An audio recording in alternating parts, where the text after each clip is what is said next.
एक शब्द है जो हमें कभी कभी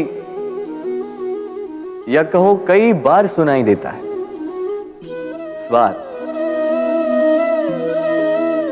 वो व्यक्ति स्वार्थी है, उसने स्वार्थ में आके ये बुरा कर्म कर दिया, आदि इत्यादि। देखा जाए तो संसार स्वार्थ को पाप का मूल मानने लगा, परंतु क्या स्वार्थ सच में बुरा है? नहीं। स्वार्थ ये शब्द बना है स्व से, अर्थात स्वयं से, यानी कि जिस कार्य में केवल स्वयं का अर्थ हो, केवल स्वयं का लाभ चाप हो, वो स्वार्थ। अब प्रश्न ये उठता है कि आपका स्व क्या है? यदि आपके स्व में केवल आप हैं तो आप अवश्य स्वार्थी हैं। यदि आपके स्व में परिवार सम्मिलित है तो आप परिवार्थी हैं। यदि आपके स्व में अन्य लोग सम्मिलित हैं तो आप परोपकारती हैं। और यदि आपके स्व में ये संसार सम्मिलित है तो आप परमार्थी हैं। तो अपने स्वार्थ से दूर ना जाएं, उसका विस्तार करें।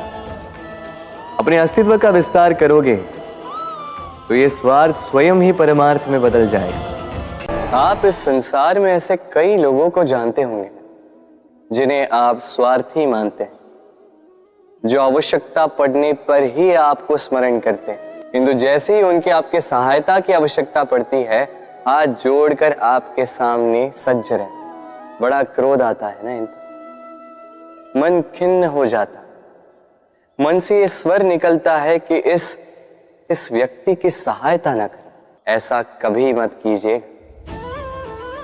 आप सोचेंगे क्यों कह रहा हूं मैं ऐसा? स्मरण रखिएगा, दीपक का स्मरण व्यक्ति केवल तभी करता है जब अंधकार गहरा हो जाता है। उसे स्वार्थी मानकर स्वयं व्याकुल ना होइए, स्वयं को दीपक मानकर आनंदित होइए। भाग्यवान समझिए खुद को कि आप इस संसार में किसी की सहायता करने योग्य हैं। किसी के स्वार्थी होने से स्वयं का दृष्टिकोण न बदले। बस ये दृष्टि रखिए स्वयं के परमार्थ पर। मन प्रसन्न होकर बोले, राधे राधे। मनुष्य की एक विशेष प्रवृत्ति होती है, वो कभी स्वयं से संतुष्ट नहीं रहता, कभी स्वयं से प्रसन्न नहीं रहता। जो है उससे अधिक पाना चाहता, जो पा लिया उससे आगे बढ़ना चाहता, अपने जीवन में बदलाव,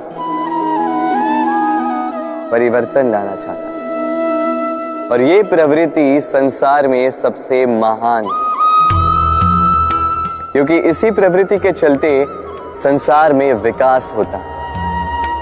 किंतु इस बदलाव के लिए मनुष्य उसकी खोज में रहता है जो उसके जीवन में बदलाव ला सके, उसे मार्ग दिखा सके, उसके जीवन में परिवर्तन ला सके। और इसके लिए मनुष्य संसार भर में उसे खोजता है जो उसके पास है।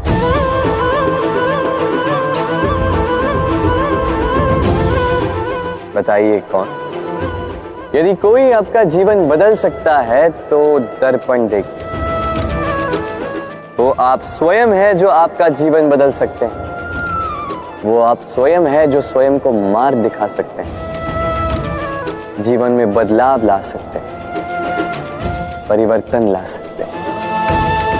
इसलिए पहचानिए अपनी भीतर की शक्ति को और विश्वास कीजिए कि इस संसार में आपसे अधिक शक्तिशाली और कोई नहीं।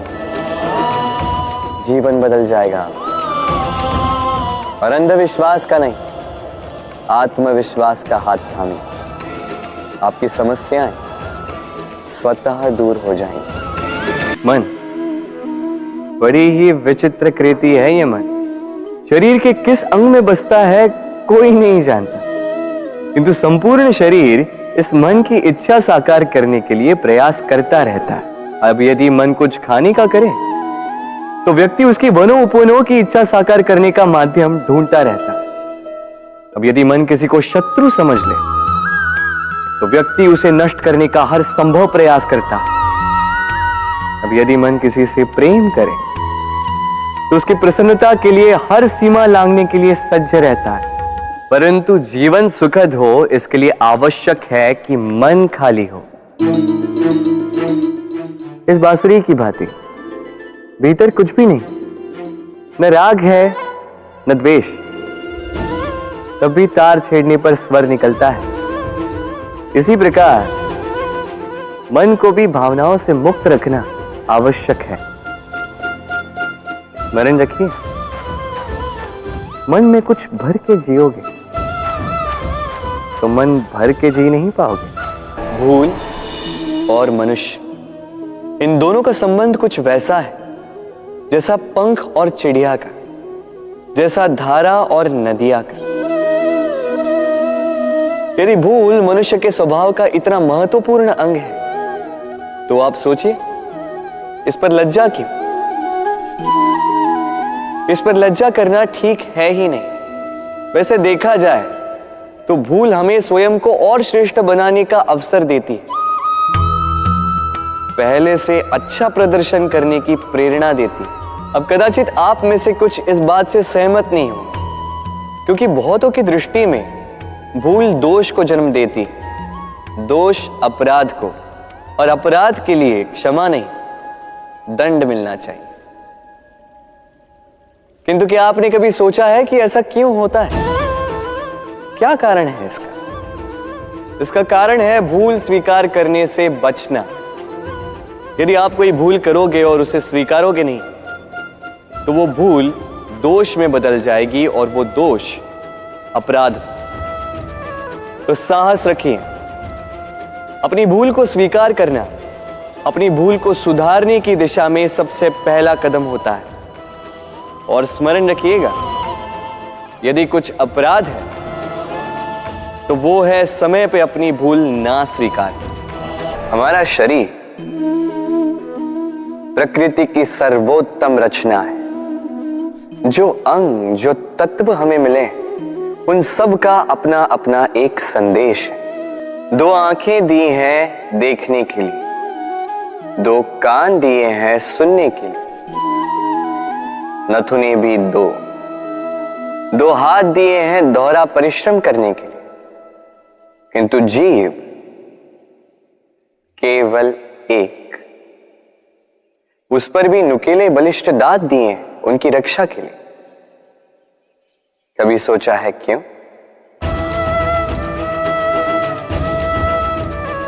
क्योंकि शब्द और शब्दों का उपयोग मनुष्य का सबसे बड़ा शस्त्र है, जिसका उपयोग जितना सोच समझ कर किया जाए, मनुष्य जीवन में उतना ही ऊपर उठता है। तो समझे ना? देखो, सुनो, समझो अधिक, बोलो कम। मनुष्य का स्वभाव है कमाना, संग्रह करना, फिर चाहे वो धन हो, नाते हो, संबंध हो या हो प्रसन्नता। परंतु क्या आपने कभी सोचा है, नियति ने ये संग्रह करने की प्रकृति मनुष्य में क्यों डाली? एक बीज से पौधा पनपता है, उसके भोजन से फल संग्रहित होता है। क्यों? इसलिए ताकि वृक्ष उसे स्वयं खा सके? नहीं, बल्कि इसलिए ताकि वो भूखे जीवों में बांट सके। अब आप पूछेंगे कि इसमें वृक्ष का क्या लाभ? लाभ है, क्योंकि जो बांटता है वो मिटता नहीं। जो फल ये जीव खाते हैं वो उसके बीजों को वातावरण में बिखेर देते हैं, जिससे जन्म लेते हैं नए वृक्ष। उसकी जाति, उसका गुण, उसकी मिठास अमर हो जाती है। इसलिए स्मरण रखिएगा, अमीर होने के लिए एक एक क्षण संग्रह करना पड़ता है, किंतु अमर बनने के लिए एक एक कण बांटना पड़ता है। कभी बरगद के वृक्ष को देखा है? कितना विशाल होता है। कभी कभी भय लगता है कि इन भारी डालों का बोझ ये तना सह भी पाएगा या नहीं। भय लगता है कि कहीं ये वृक्ष टूट कर न गिर जाए, किंतु नहीं। समय पड़ने पर शाखाओं से निकलने वाली ये बेलें धरती की ओर बढ़ती और फिर स्वयं जड़ बनकर इस वृक्ष को सहारा देती। इसी प्रकार जो परोपकार करते हैं, सत्कर्म करते हैं, उन्हें स्वयं के लिए चिंतित होने की आवश्यकता ही नहीं, क्योंकि उनके कर्म ढाल बनकर उनकी रक्षा करते हैं। इसीलिए जीवन में सहारे की नहीं, कर्म की चिंता कीजिए। राधे